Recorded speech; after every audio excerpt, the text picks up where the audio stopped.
ننکانہ صاحب میں رحمان public school اڈا بجلی گھر کے زیر اہتمام سالانہ تقریب تقسیم انعامات کا انعقاد کیا گیا۔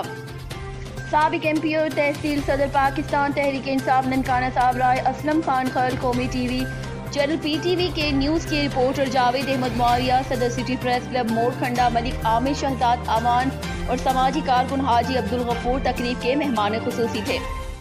اسٹیٹ سیکرٹری کے فراز جمیل احمد کوکب نے سر انجام دیے۔ اسکول کے پرنسپل حافظ محمد آصف نے اسکول کی سالانہ کارکردگی اور طلباء کی نصابی اور غیر نصابی سرگرمیوں میں کامیابی کے بارے میں بتایا۔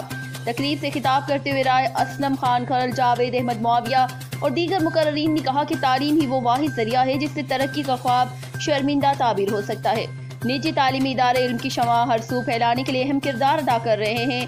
انہوں نے بہترین نتائج اور کارکردگی پر اسکول پرنسپل، انتظامیہ اور اساتذہ کو مبارکباد پیش کی اور اس امید کا اظہار کیا کہ اسکول بہترین کارکردگی کا یہ سلسلہ آئندہ بھی جاری رکھے گا۔